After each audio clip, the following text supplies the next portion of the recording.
After unarmed father Terrence Crutcher was shot and killed by police, hundreds protested here in Tulsa.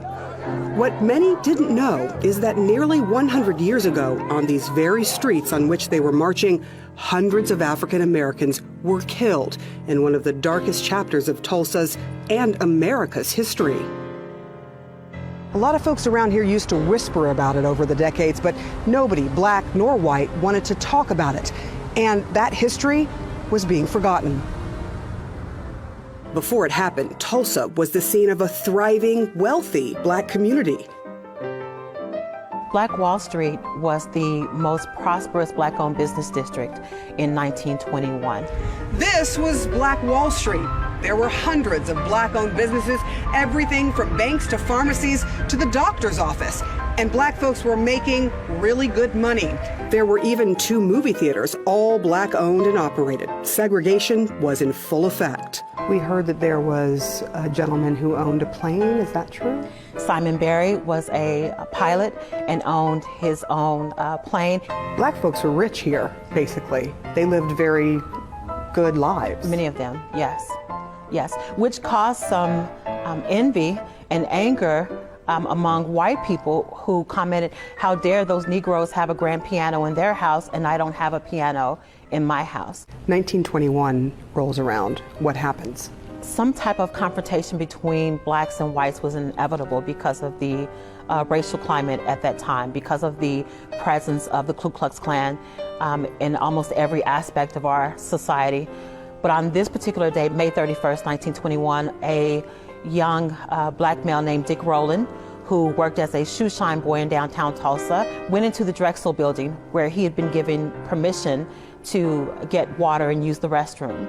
There was a young white girl named Sarah Page who was an elevator operator.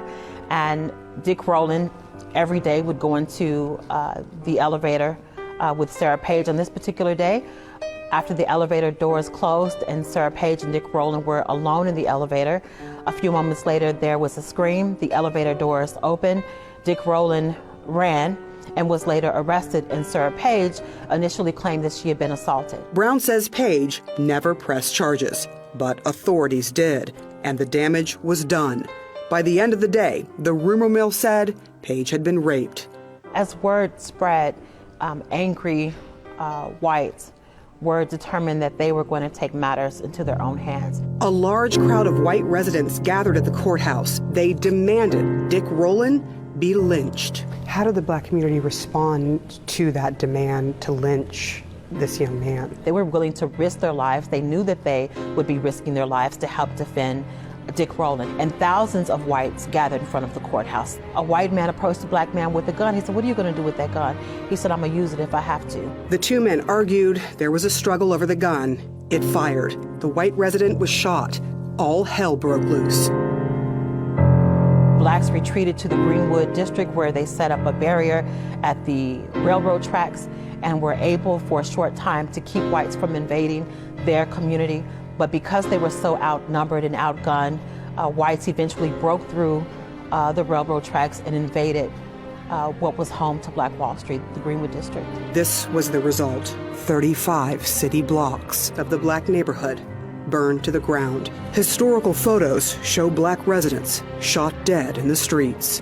The historical account is that at least 300 people were killed. There were children that were here that had been armed by their parents, that had been told that they could come down to Greenwood and shoot and kill an innocent person.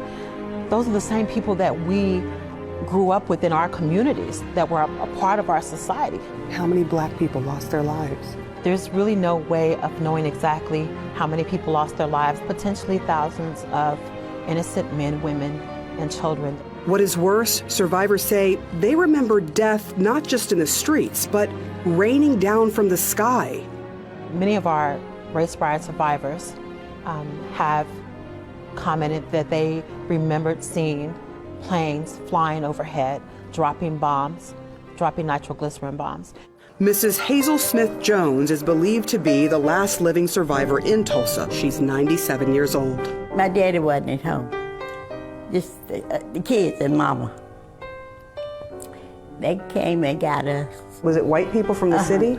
And carried us to fairground. And we was there for about 2 or 3 days.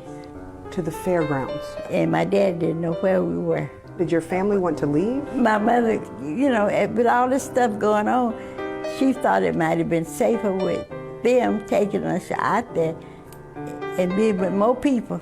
Everyone called it a race riot. The opinion piece in the newspaper condoned it, calling Greenwood Niggertown. Do you consider it a riot? No, ma'am, it was really murder. It was a massacre. My grandmother was awakened at night and just told to run. Just get up and run.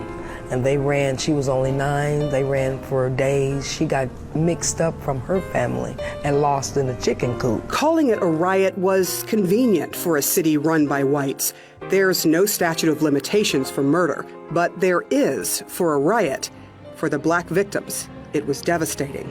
They never received any type of justice for losing their loved ones, for losing their homes and the businesses that they worked so hard for, that they built from the ground up. Every insurance claim from the Greenwood neighborhood was denied. The claims totaled about $2.7 million.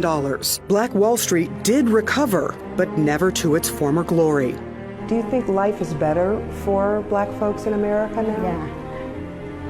Some places, yes, some places not.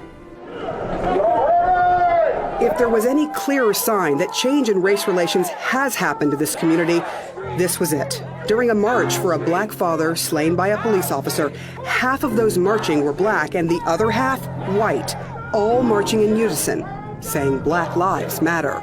But there are stark reminders of the racism that continues to thrive in some people's hearts. So the marching and the worrying continues.